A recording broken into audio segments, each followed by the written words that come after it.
पहा, आपल्या पहिल्या लेक्चरला आपण कालच्या कोणते कोणते पॉईंट्स पाहिले होते. तर लास्ट लेक्चरला मी तुम्हाला जो रिवाइज पार्ट केला होता तो होता टॅक्सोनॉमिक हायरार्ची. आता ते आपल्याला त्याच्यामध्ये आपण kingdom, phylum, oblique division, class, order, family, genus आणि स्पेसिस याचा स्टडी केला होता.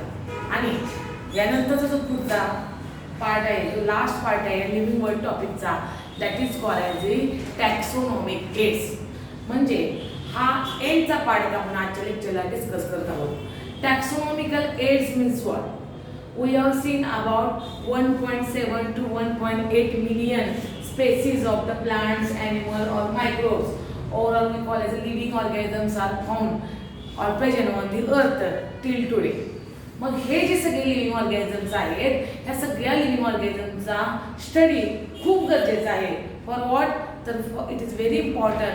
लिव्हिंग ऑर्गॅनिझम तुम्हाला प्रत्येक ठिकाणी इम्पॉर्टंट पाहायला मिळतात. In agriculture faculty, in industry, in forensic science, म्हणजे जिथं जिथं माणसाचा वावर आहे, माणूस आहे, तिथे तिथं हे लिव्हिंग ऑर्गॅनिझम उपयोगी पडतात. तुम्हाला माहिती आहे पहा, कितीतरी लिव्हिंग प्लांट्स आपल्याला मेडिसिनल प्लांट म्हणून उपयोगी पडतात. कितीतरी लिव्हिंग ॲनिमल्स तुम्हाला फूड प्रिपरेशनसाठी, मेडिसिनल पर्पजसाठी, त्यानंतर बायोडिग्रेडेबल एजंट म्हणून उपयोगी पडतात. म्हणजे हे सगळे लिव्हिंग ऑर्गॅनिझम्स आयडेंटिफाय करणं आणि त्याचा यूज डे टू डे लाईफमध्ये आपल्या काय आहे हे समजून घेणं आणि पाहिजे तर त्याचा वापर करणं हे आज अत्यंत महत्त्वाची आपल्याला काय पाहायला मिळते, नीड माणसाची पाहायला मिळते. मग टॅक्सोनॉमिकल एड्स म्हणजे काय? काही प्लांट्स, ॲनिमल्सचे ॲक्च्युअल स्पेसिमेन्स आपल्याला ज्या ज्या ठिकाणी पाहायला मिळतात त्या त्या ठिकाणच्या माध्यमांना आपण म्हणतोय टॅक्सोनॉमिक एड्स. मग याच्यामध्ये आपण इन डिटेल पाहिलेलं आहे हर्बॅरियम, botanical garden, museum, zoological parks. त्यानंतर आपण बघितलेलं आहे अजून एक वे आहे की ज्याने आपण प्लांट ॲनिमलचं व्यवस्थित आयडेंटिफिकेशन करू शकतो. आता हे लाईव्ह झाले, हर्बॅरियम, बोटॅनिकल गार्डन, म्युझियम आणि झूऑलॉजिकल पार्क हे लाईव्ह झाले की जिथं आपण जाऊन ॲक्च्युली काही प्लांट, काही ॲनिमल स्पेसिमेन पाहू शकतो. पण अजून काही अशा एड्स आहेत की ज्याद्वारे आपण व्यवस्थित ऑर्गॅनिझमचं क्लासिफिकेशन करून त्यांना ओळखू शकतो. त्यापैकी एक आहे keys, then flora, manual, catalogue आणि मोनोग्राफ. हा सगळा पॉईंट थेरी पॉईंट महत्त्वाचा आहे. मी जसं काय तुम्हाला सांगितलं, थेरीसाठी याच्यावर क्वेश्चन विचारला जाऊ शकतो. तुम्हाला चार जे सांगितलं जातात टॅक्सोनॉमिक एड्स त्याच्यावर नोट विचारली जाऊ शकते किंवा डेफिनेशनमध्ये फ्लोरा, मोनोग्राफ, कॅटलॉग, मॅन्युअल विचारलं जातं. आता हे आपण रिवाइज करतोय आज. याचा अर्थ हे ऑलरेडी आपण एक्सप्लेन केलेलं आहे आधी.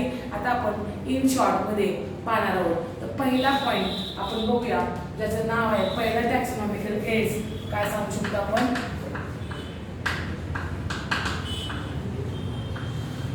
हर्बॅरियम.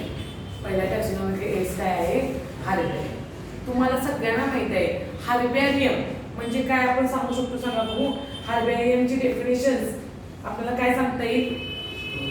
हर्बॅरियम म्हणजे it is a store house of only plants. बरोबर आहे? हे प्लांट्स त्या ठिकाणी काय केलं जातं? पहिल्यांदा ड्राय केले जातात, देन प्रेस केले जातात आणि देन प्रिझर्व केले जातात.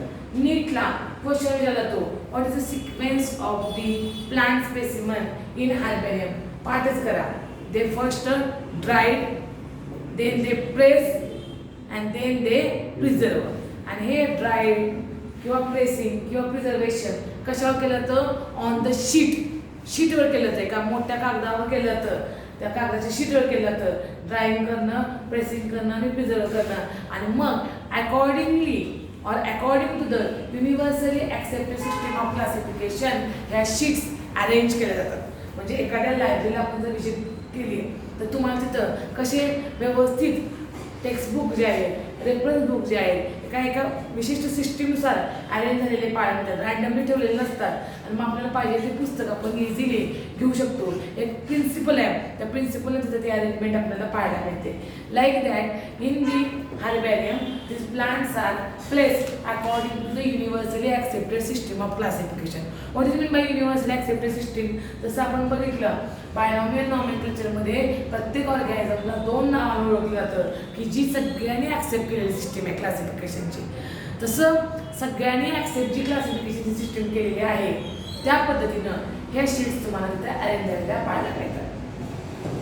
त्यानंतर हार्बेरियममध्ये आपल्याला अजून काय सांगायचं आहे, हार्बेरियममध्ये ज्या शीटवर आपण प्लांट प्रिझर्व केलेला आहे त्या शीटवर आपल्याला खालच्या साईडला राईट कॉर्नरला लेबलिंग पाहायला मिळतं. आणि नीटचा दुसरा महत्त्वाचा पॉईंट विचारला तो की जे हार्बेरियमवर लेबल केलं जातं त्या लेबलमध्ये कुठल्या कुठल्या इन्फॉर्मेशन्स असतात तर त्या ठिकाणी हे लक्षातच ठेवायचं आपल्याला.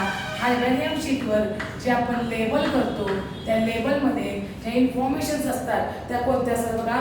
पहिलं सांगितलेलं आहे date and place of collection, म्हणजे ज्या ठिकाणी तुम्ही ज्या ठिकाणावर ते प्लांट कलेक्ट केलेले आहे त्या दिवसाची डेट ते ठिकाण त्या लेबलवर मध्ये आलं पाहिजे. फॉर एक्झाम्पल एक प्लांट घेतले जे तुमच्या शीटवर प्रेस केलेलं आहे ते प्लांट तुम्ही कुठल्या एरियामधून घेतलं. सपोज आपण आंबोली घाटला विजिट केलं गोव्याला जाताना त्या आंबोली घाटाचा रेफरन्स तिथे येणार आहे, ती प्लेस आहे तिथून ते तुम्ही प्लांट काय केलं कलेक्ट केलं. कोणत्या दिवशी तुम्ही कलेक्ट केलं. फॉर एक्झाम्पल आता दिवाळी वेकेशनमध्ये आपण समजा 26 नोव्हेंबरला आपण तिथे व्हिजिट केली होती आणि 26 नोव्हेंबरला मी ते प्लांट कलेक्ट केलेले आहे. म्हणजे 26 नोव्हेंबर आणि आंबोली घाट असा त्या ठिकाणी काय येणार आहे लेबलमध्ये तुमचा पहिला पॉईंट येणार आहे. सेकंड पॉईंट काय सांगितलं सांगा बघू. सेकंड पॉईंट काय येणार आहे टेबलमध्ये अजून काय असलं पाहिजे. आता आपल्या पाठ झालं पाहिजे ते date and place of collection, नंतर लोकल, इंग्लिश आणि बोटॅनिकल नेम. बरोबर आहे, तिन्ही नाव येणार की नाही, करेक्ट आहे का. लोकल, त्यानंतर इंग्लिश, त्यानंतर बायोलॉजिकल म्हटलं तरी चालेल, बोटॅनिकल म्हटलं तरी चालेल, तिन्ही नाव येतात पाहिजे. मला तुम्हाला जसं काल एक्झाम्पल दिलं होतं मँगो घेतला आपण तर मँगोला लोकल नाव आंबा येणार, इंग्लिश नाव मँगो येणार, बोटॅनिकल नाव मँगिफेरा इंडिका येणार. तसं जे तुम्ही प्लांट प्रिझर्व केलेलं आहे त्याची तिन्ही नावं त्या ठिकाणी आली पाहिजे. तिसरं काय आलं पाहिजे लेबलमध्ये फॅमिली आली पाहिजे. तिसरा पॉईंट काय असला पाहिजे त्याच्यामध्ये फॅमिली. चौथा पॉईंट कलेक्टर नेम. कलेक्टर म्हणजे जिल्ह्याच्या कलेक्टरचं नाव लिहायचं नाही आपल्याला, ज्यानं कलेक्ट केलेलं आहे. फॉर एक्झाम्पल मी कलेक्ट केलेलं आहे तर माझं नाव येणार आहे तिथं, किंवा फॉर एक्झाम्पल एक्सपर्टनं कलेक्ट केलं त्याचं नाव त्या ठिकाणी येणार आहे. याचा अर्थ कलेक्टर नेम म्हणजे ज्यानं ते कलेक्ट केलेलं आहे त्याचं नाव आलं पाहिजे. या पॉईंटवर केअरफुली फोकस करा. These are very very important for NEET point of view. Question असा विचारला जातो one of the following is not included in the label of the herbarium. म्हणजे यापैकी कुठलं जर एक नवीन काही असतं ते तुम्हाला आयडेंटिफाय करता आलं पाहिजे. किंवा one of the following is label on the herbarium, यापैकी कुठलंच वस्तू एक असते ते ओळखता आलं पाहिजे. त्यामुळे नीटचे क्वेश्चन तुमच्या लक्षात आले असतील आतापर्यंत. या ठिकाणी या पद्धतीनं आपल्याला काय करायचं आहे हे लेबलिंग जे आहे ह्याची इन्फॉर्मेशन करायची. दुसरा महत्त्वाचा पॉईंट हार्बेरियममध्ये ओनली प्लांट्स असतात, नॉट ॲनिमल. एनी ॲनिमल तुम्ही प्लेस करू शकत नाही, एवढं तर तुम्हाला माहिती आहे. बरोबर आहे. What is important in herbarium this पार्टच पाहिजे, काय काय त्याच्यामध्ये आलं पाहिजे. दुसरं ड्राय केलं जातं, प्रेस केलं जातं आणि प्रिझर्व केलं जातं. हा पॉईंट महत्त्वाचा आहे. These are the quick reference system. हा एक महत्त्वाचा पॉईंट आहे. क्विक रेफरन्स म्हणजे काय, एखाद्या स्टुडंटला, एखाद्या टीचरला एखाद्या प्लांटचं स्टडी करायचं आहे, त्याला एक्स प्लांटबद्दल माहिती हवी आहे, तर इझिली त्याने एखाद्या हार्बेरियमला व्हिजिट केलं तर त्या ठिकाणी तो लगेच त्या हार्बेरियमच्या शीटकडे बघितलं की त्याला त्याची सगळी इन्फॉर्मेशन मिळणार आहे. कारण इथं लोकल नेम आहे, इंग्लिश नेम आहे, बोटॅनिकल नेम आहे, या ठिकाणी कलेक्टरचं नेम दिलेलं आहे, फॅमिली दिलेली आहे, date and place of collection दिलेलं आहे. त्यामुळे त्याला वाटलं तर त्या प्लेसला तो परत व्हिजिट करून आणखी लाईव्ह प्लांट बघू शकेल. बरोबर आहे की नाही. याचा अर्थ काय, प्लेस सुद्धा महत्त्वाची आहे. तर this is about the herbarium. ठीक आहे. Next to herbarium, next taxonomical aid is the botanical garden. आता बोटॅनिकल गार्डन जे आहे या बोटॅनिकल गार्डनमध्ये आपल्याला काय पाहायला मिळतं पहा, लाईव्ह प्लांट्स पाहायला मिळतात. जिथं कुठल्याही प्रकारे प्लांटचं प्रिझर्वेशन, प्रेसिंग किंवा ड्राईंग केलेलं आपल्याला पाहायला मिळत नाही. यामध्ये महत्त्वाचा पॉईंट हा आहे की तुम्हाला बऱ्याच मुलांना बोटॅनिकल गार्डन आणि हार्बेरियमच्या लेबलिंगमध्ये जमलिंग होतं. बोटॅनिकल गार्डनमध्ये सुद्धा लाईव्ह प्लांट पाहायला मिळतं. ते लाईव्ह प्लांट तुम्हाला पर्टिक्युलर त्याच रिजनमधलं पाहायला मिळतं आणि त्या लाईव्ह प्लांटच्या इथं लेबल केलं तर त्या लेबलमध्ये आपल्याला कुठले कुठले पॉईंट्स पाहायला मिळतात. तिथे लोकल नेम असतं का, इंग्लिश नेम असतं का, बायोलॉजिकल नेम असतं आहे. मग तिथं काय नाव आलं पाहिजे, बायोलॉजिकल किंवा बोटॅनिकल नेम. फॅमिली असते तिथं आहे का बोटॅनिकल बायोलॉजिकल याच्यामध्ये बोटॅनिकल गार्डनमध्ये, म्हणजे दोनच झाले, बोटॅनिकल नेम आणि फॅमिली. लोकल नेम आहे, इंग्लिश नेम आहे नाही. म्हणजे फक्त बोटॅनिकल गार्डनमध्ये जिथं तुम्ही प्लांट लावलेला आहे तिथं दोन नाव येणार आहेत. एक म्हणजे त्याचं बोटॅनिकल नेम म्हणजेच बायोलॉजिकल नेम म्हणजे सायंटिफिक नेम, तिचा अर्थ एकच. आणि सेकंड काय नाव आहे त्याची, फॅमिली. कुणी लावलं, कधी लावलं, कुठून आणलं याचा कसलाही रेफरन्स त्या ठिकाणी असणार नाही. सो बोटॅनिकल गार्डन म्हणजे लाईव्ह प्लांट आपल्या रेफरन्ससाठी त्या ठिकाणी जनरली वाढणारे प्लांट आपण ग्रो केलेले आहेत. एका ठराविक एरियामध्ये बोटॅनिकल गार्डन असतं आणि त्या बोटॅनिकल गार्डनमध्ये त्या प्लांटच्या शेजारी लेबलिंग असलं पाहिजे, एक लेबलची पाटी असली पाहिजे ज्याच्यावर त्याचं बोटॅनिकल नेम आणि फॅमिली असणं गरजेचं आहे. तुम्हाला 3 टेक्स्टबुकमध्ये एक्झाम्पल दिलेले आहेत. म्हणजे लार्ज बोटॅनिकल गार्डन तुम्हाला इंग्लंडमध्ये पाहायला मिळतं, क्यू या शहरामध्ये. त्यानंतर बोटॅनिकल रिसर्च इन्स्टिट्यूट तुम्हाला कुठे पाहायला मिळते, लखनौमध्ये पाहायला मिळते. आणि हावराचं एक्झाम्पल कशासाठी दिले सांगा बघू आपण, कशासाठी दिलेलं आहे, इंडियन बोटॅनिकल गार्डन कुठे असतं, हावरा. कुठल्या शहरामध्ये, लखनौ. बरोबर आहे का नाही, मग दोनच आहे, लार्ज बोटॅनिकल गार्डन क्यू इंग्लंडमध्ये आणि इंडियन बोटॅनिकल रिसर्च इन्स्टिट्यूट कुठे असते, हावरा इथं लखनौ या ठिकाणी. हे दोन्ही पाठ पाहिजे. क्वेश्चन विचारला जाईल, लार्ज इंडियन बोटॅनिकल गार्डन इंग्लंडमध्ये क्यूमध्ये आणि इंडियन बोटॅनिकल रिसर्च इन्स्टिट्यूट कुठे असते, लखनौमध्ये असते, हावरा या शहरामध्ये. त्यानंतर तिसरा पॉईंट, फॅमिली आणि बोटॅनिकल गार्डन हे तुम्हाला त्या कशाजवळ पाहिजे, बोटॅनिकल गार्डनच्या प्लॅन जवळ पाहिजे. ठीक आहे, हे आपल्याला झाले 2 पॉईंट टॅक्सोनॉमिकल एड्समधले. अतिशय केअरफुली आपल्याला नीट पॉईंट ऑफ व्ह्यू लक्षात ठेवायचा आहे. त्यानंतर तिसरा पार्ट याच्यामध्ये जो आहे तो कुठला असणार आहे, तर म्युझियम. आता म्युझियममध्ये आणि ह्या आधीच्या 2 याच्यामध्ये काय फरक आहे, तर botanical garden for pure plants, herbarium is also for pure plants, but in museum both plants and animals are kept, but they are in the form of dead, live कुठल्याही त्या ठिकाणी पाहायला मिळत नाही. So third taxonomical aid is the museum. आणि या म्युझियममध्ये आपल्याला काय पाहायला मिळतात, तर प्रिझर्व प्लांट्स आणि ॲनिमल्स पाहायला मिळतात. जसं आम्ही बऱ्याच वेळा सांगितलेलं आहे, तुम्ही स्कूलमधून आता 11th आलेले आहात, बऱ्याच स्कूलमध्ये ज्या वेल डेव्हलप्ड स्कूल असतात त्या स्कूलमध्ये तुमची लॅबोरेटरी जी आहे, प्रयोगशाळा, त्या ठिकाणी तुम्हाला काय पाहायला मिळतात, स्पेसिमेन पाहायला मिळतात आणि ते जारमध्ये प्रिझर्व केलेले पाहायला मिळतात. आपली पण लॅबवर आहे, त्या लॅबमध्ये पण तुम्हाला स्पेसिमेन प्रिझर्व केलेले पाहायला मिळतात. तुम्ही जर सिनियर कॉलेजच्या ITS कॉलेजमध्ये शिकला असाल, सिनियर कॉलेजचे जे स्पेशल विषय असतात, बॉटनी, झू, तर त्या झूला, बॉटनीला तुम्हाला स्पेसिफिक प्लांट ॲनिमल मोठमोठ्या जारमध्ये फॉर्मॅलिन या सोल्युशनमध्ये प्रिझर्व केलेले पाहायला मिळतात. का फॉर्मॅलिन वापरतात, तर या फॉर्मॅलिन सोल्युशनमुळं ते लाईव्ह प्लांट किंवा लाईव्ह ॲनिमल काय होत नाही, डिकम्पोज होत नाही. त्याचं जे सडण्याची प्रक्रिया, डिकम्पोजिशनची प्रक्रिया ती स्टॉप होते आणि त्यामुळे 2, 3, 4, 5, 6 वर्ष, किती वर्ष असू दे, मोठमोठे स्नेक्स तुम्हाला पाहायला मिळतात, इन्सेक्ट्स पाहायला मिळतात, हे ॲज इट इज लाईव्ह पाहायला मिळतात. त्यांचं डिकम्पोजिशन होत नाही त्याचं फॉर्मॅलिन सोल्युशनमुळं. आपल्याला काय लक्षात ठेवायचं आहे, इथं आपल्याला लक्षात ठेवायचं की म्युझियममध्ये तुम्हाला प्लांट्स आणि ॲनिमल डेड असलेले पाहायला मिळतात, पण they are preserve in a large container. मग आता तुम्हाला हेही माहीत आहे की खूप सारे मोठे ॲनिमल्स आहेत. फॉर एक्झाम्पल बर्ड आहे, मॅमल्स आहेत. हे बर्ड किंवा मॅमल्स आपण कंटेनरमध्ये प्रिझर्व करू शकतो का, नाही. आपल्याला हे बर्ड किंवा मॅमल्स काय केले पाहिजे, तर स्टफ केले पाहिजे. स्टफ म्हणजे काय, त्यांच्या आतला सगळा जो विसरा आहे तो विसरा काय केला, तो काढून टाकला जातो. त्या ठिकाणी कॉटन वगैरे एखादं सॉफ्ट मटेरियल बनलं जातं आणि त्याला माहिती स्टफिंग. फक्त लार्ज ॲनिमल, कुठलाही मोठा बर्ड, कुठलाही ॲनिमल मोठा मॅमल म्हणून आपण तो तुम्ही कशामध्ये घालू शकत नाही, जारमध्ये घालू शकत नाही. पण जे जारमध्ये मावू शकतात त्यांना मात्र आपण जारमध्येच काय करतोय, प्रिझर्व करतोय इन अ पर्टिक्युलर सोल्युशन. त्या सोल्युशनचं नाव मी सांगितलं तुम्हाला, फॉर्मॅलिन. इथं अजून एक महत्त्वाचा मुद्दा आपल्याला हा लक्षात ठेवायचा आहे की इथं आपण बघितलेलं आहे, या म्युझियममध्ये तुम्हाला प्लांट ॲनिमल पाहायला मिळतात. काही ठिकाणी तुम्हाला म्युझियममध्ये इन्सेक्टसुद्धा पाहायला मिळतात. ते इन्सेक्ट कशामध्ये प्रेस केले जातात? इन्सेक्ट बॉक्समध्ये.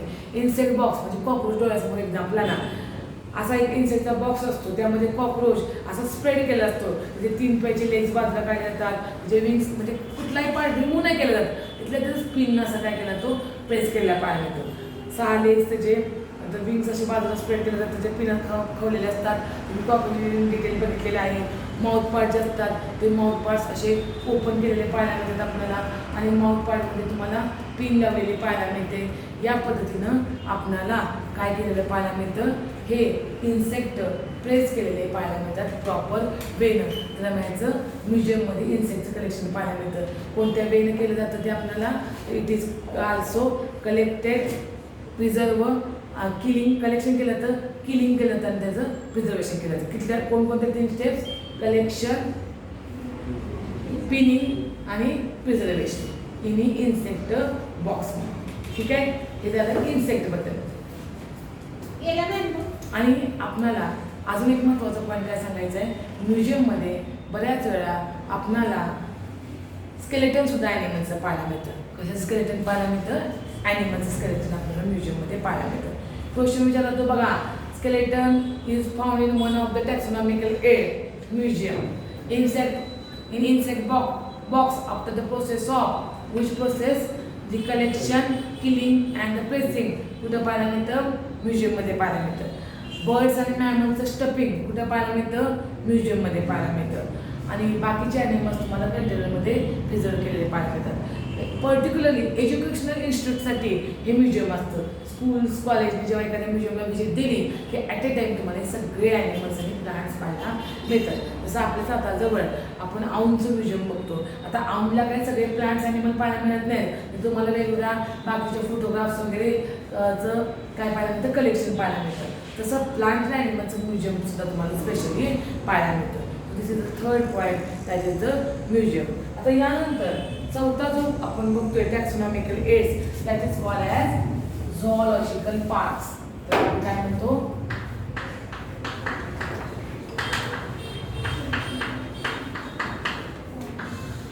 zoological park. What is the difference between the zoological park and museum? Zoological park मध्ये only animal, but those are the wild animals. ते कसले animal असतात? Wild असतात. They are always kept under the observation of the human being in a natural protected environment. म्हणजे कुठं बंदिस्त केलं जात नाही.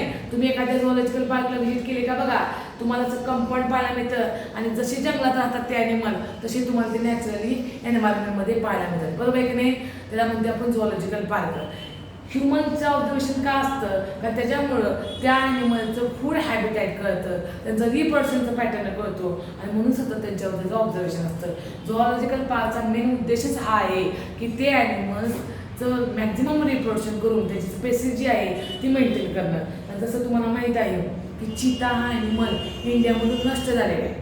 जे काही आता ॲनिमल्स वाढले आहेत, टायगर असतील, लेपर्ड असतील, त्यांना अशा प्रकारे झूऑलॉजिकल पार्कमध्ये व्यवस्थित प्रिझर्व करून त्यांचं काय करता येतं आपल्याला, तर लाईफ पुढं कंटिन्यूस ठेवता येते. त्यामुळे कुठलाही ॲनिमल नष्ट होऊ शकत नाही. आणि लहान मुलं, मोठी माणसं जेव्हा या झूऑलॉजिकल पार्कला व्हिजिट करतात, त्याला कॉमन आपण झूज म्हणतो. हा एक टुरिस्टसाठी सुद्धा महत्त्वाचा पॉईंट आहे.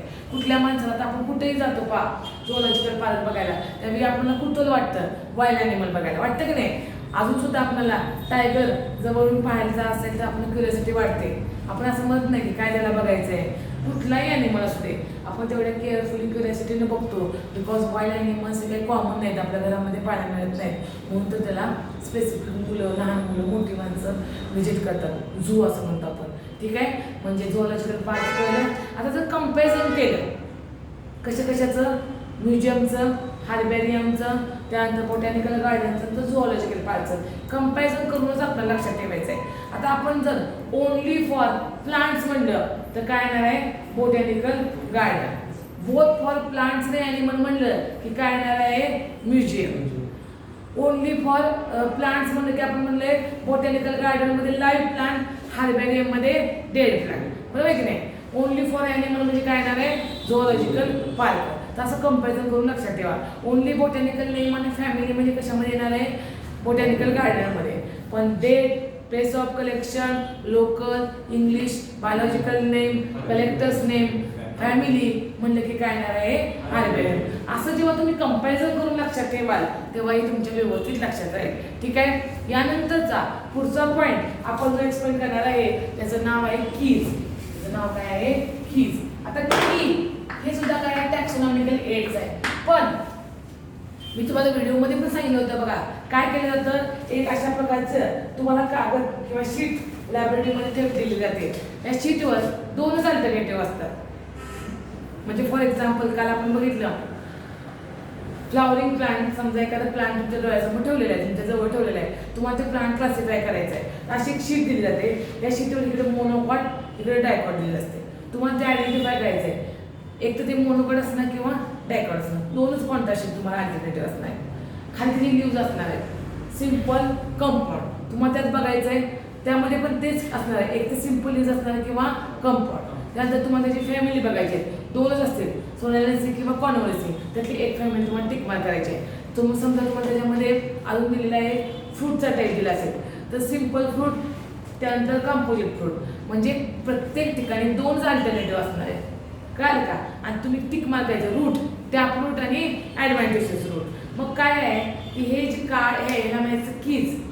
कीज म्हणजे काय, तसं त्या कीजमुळं आपल्याला इन शॉर्टमध्ये इझिली त्या प्लांटचं काय करता येते, क्लासिफिकेशन करता येते. मग असं एक शीट दिलं जातं प्रॅक्टिकलच्या वेळी.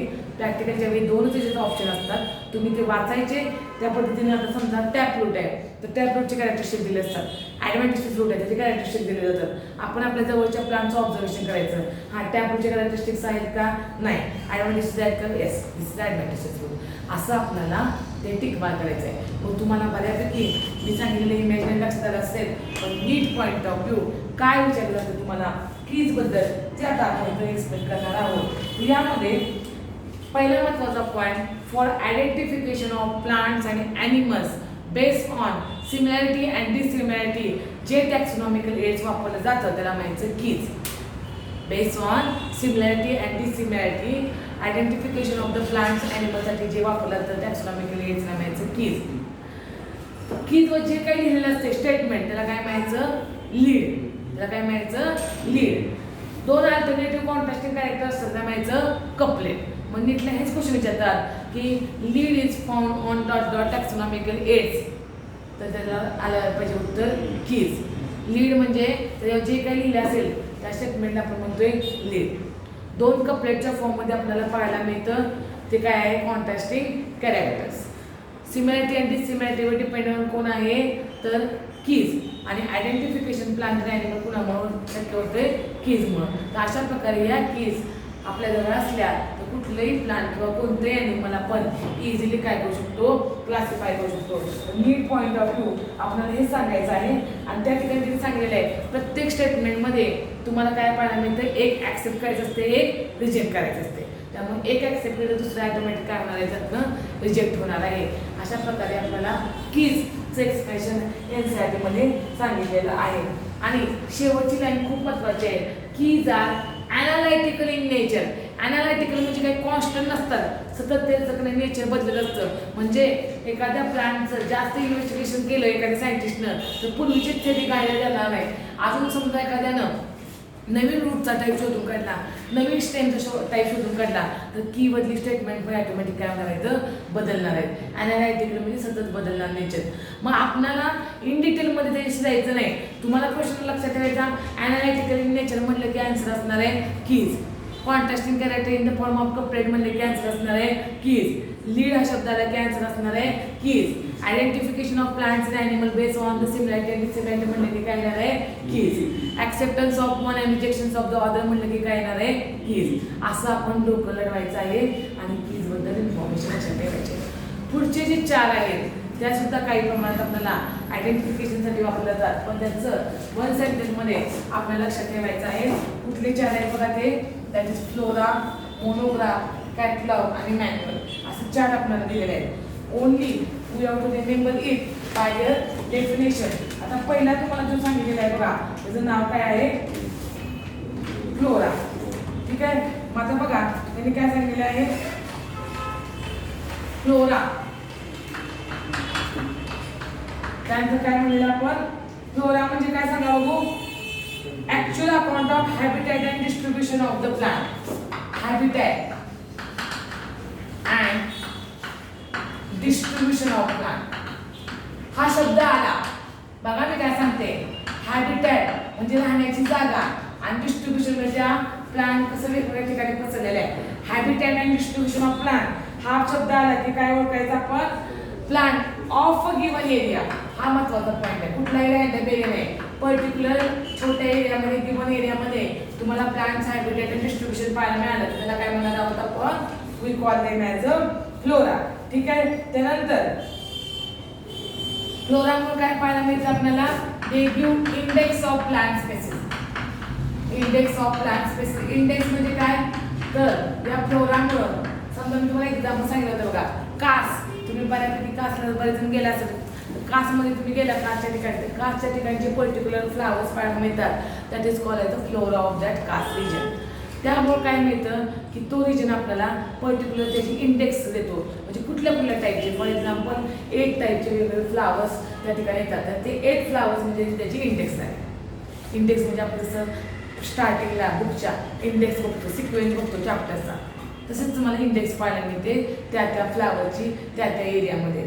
सो तुम्हाला जर असा प्रश्न विचारला नीटमध्ये की index of the plant species is given by, तर आन्सर येणार आहे फ्लोरा. और in a particular area, in a given area, habitat and distribution of the plant species म्हणलं की काय आन्सर येणार आहे, तर फ्लोरा. त्यानंतर सेकंड पॉईंट आपल्याला काय सांगायचं आहे बघा, तो म्हणजे मॅन्युअल. मॅन्युअलची डेफिनेशन काय दिली आहे, मॅन्युअल म्हणजे काय सांगितलं आहे बघा, providing information for identification of name of species for in area. Identification एवढंच लक्षात ठेवायचं, identification of name of species in a area. आता बघा, कोणती नवीन वस्तू आपण खरेदी केली की त्याच्यावरून मॅन्युअल मिळतं. आपण एखादा स्मार्ट टीव्ही खरेदी केला, एखादा मायक्रो ओव्हन घेतला, त्याच्यावरून मॅन्युअल असतं. आता मॅन्युअलमध्ये एखाद्याला काही तर आडलं त्यातलं कसं ऑपरेट करायचं कळलं नाही, तुम्ही मॅन्युअल ओपन केलं की मॅन्युअलमुळे काय होतं, इझिली आपल्याला समजतं. प्रत्येक वेळी आपण काय कस्टमर केअरला फोन करून त्या लोकांना बोलवत नाही. तसं एक मॅन्युअल असतं, ज्या ठिकाणी प्लांट स्पेसिस आहेत, एखादा घाट आहे, त्या घाटामध्ये वेगवेगळे प्लांटचे स्पेसिस आहेत, त्या ठिकाणी तुम्हाला तिथं मॅन्युअल मिळतं. आणि मॅन्युअलमुळे काय करतं, identification of name of species in area, म्हणजे थोडक्यात एक डिक्शनरी असते. डिक्शनरी आपल्याला सगळ्यांना माहिती नाही, आजकाल आपण गुगलवर सर्च करतो, पण डिक्शनरीमध्ये आपल्याला प्रत्येक शब्दाचं मिनिंग कळतं. तर जसं मी मगाशी एक्झाम्पल दिलं, गोव्याला जाताना सावंतवाडी तुम्हाला गाव माहिती आहे, ज्या ठिकाणी आंबोली घाट आहे, त्या आंबोली घाटामध्ये असे मोठमोठे पुस्तकं असतात रम्याचं मॅन्युअल. तुम्हाला वाटलं बाबा की हे रेड लिव्ह असणारं प्लांट आहे, त्याचं नाव मला कळत नाही, लगेच तुम्हाला तिथं रेड लिव्हचं प्लांट, त्याचं बायोलॉजिकल नेम, त्याचं इंग्लिश नेम तुम्हाला पाहायला मिळेल. That is called as a manual. Manual म्हणजे काय सांगता येईल आपल्याला, दॅट इज जी identification of name of species in a area, त्याला काय म्हणायचं, मॅन्युअल. आणि शेवटची डेफिनेशन आपल्याला सांगितलेली आहे ती कशी सांगितलेली आहे, मोनोग्राफ. मोनोग्राफ तर खूप सोपं आहे. मोनो म्हणजे सिंगल, काय सांगितलेलं आहे, information on one taxon, any one taxon. Information कशावर पाहायला मिळते आपल्याला, एनी वन टॅक्सॉन, कुठल्याही एका टॅक्सॉनवर तुम्हाला जी इन्फॉर्मेशन पाहिजे. पहा बरं किती सोपं आहे. एनी वन टॅक्सॉन म्हणलं की आपण लक्षात येतं, वन म्हणजे monograph. Identification of a name, name आहे शब्द इथं, identification of name of species, name म्हणलं की manual. Distribution of a plant in given area, index of the plant म्हणलं की फ्लोरा. त्यामुळे तिन्ही पण व्यवस्थित फोकस करा, खूप सोपं आहे.